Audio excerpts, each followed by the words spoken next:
What's going on, guys? Pineapple Sway here. Today I'm going to be talking about the Seahawks and Cardinals game. Before I get into it, please like and subscribe.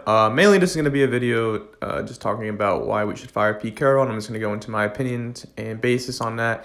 Not only fire Pete Carroll, but fire Ken Norton Jr., the defensive coordinator, and honestly, not revamp the team, but, actually consider investing in an offensive line this year.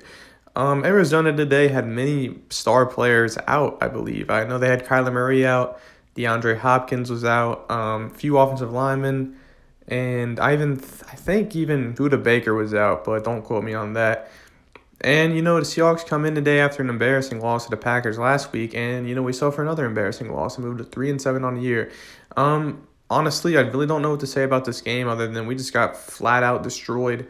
Russell Wilson had no protection once again, and, we continued to run the ball.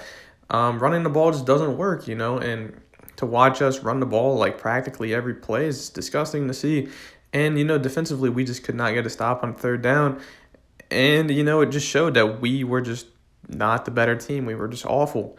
But before I get into my Pete Carroll discussion of why I think we should fire him, I just want you guys to just, look at this quick stat that I have real quick as soon as it pops up on the screen. I just, don't really know how to feel about this game, but here it is right here. Time of possession. Arizona had 40 minutes and 22 seconds of possession, while we only had 19 minutes and 38 seconds. We were barely on the field.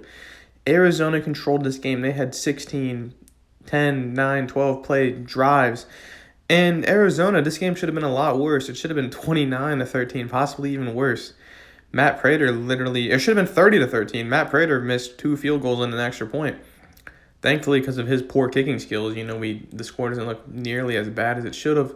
But time to move on to my, I'll give, 3 reasons to why we should fire Pete Carroll.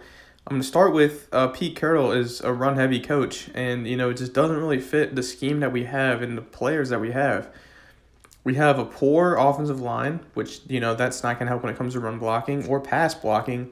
But we have 3 good receivers, in my opinion, and we have a good tight end. And we have one of the best quarterbacks in the league. And our main running back for the, is out. So our only option is really to pass the ball. We have DK, Tyler Lockett, Gerald Everett, and Freddie Swain. I think those are good options. We have Dwayne Eskridge. He's a good 4th option. And, all the reasons to pass the ball. And, we can't even do that, really. We can't even run the ball, really. And I don't know. I think Russ only threw the ball 20 times today, and we ran the ball like a bunch. Just Pete Carroll's play calling down the stretch and late in games just makes me question reality. When we played the Saints, he literally ran inside zone like 10 straight times, which made no sense at all. And then there's other occurrences over the years. I mean, this Pete Carroll, he wants to run the ball, but in this new age of like the NFL, you just gotta pass, and you implement or put in the run here and there. But you can't rely on the run to actually succeed. A lot of these teams that actually have success and win games, they pass the ball. And Pete Carroll hasn't come to his senses yet that, hey, I have a good quarterback and good weapons. Still continues to run the ball. Number 2 is this year has just been so uncharacteristic of the Seahawks. We blew that 24-9 lead against Tennessee. We blew a 17-7 lead against Minnesota, and then it was a 7-3 lead against the Rams. I mean, we normally in the Pete Carroll era, when Russ and Pete are up at home at half, or just in general, they win. But this year, that just has not been the case. Pete Carroll and company continue to lose, and it just really doesn't make any sense why they continue to lose. Just the multiple blown leads, and even in years past, normally when we're up at half at home, especially, we win.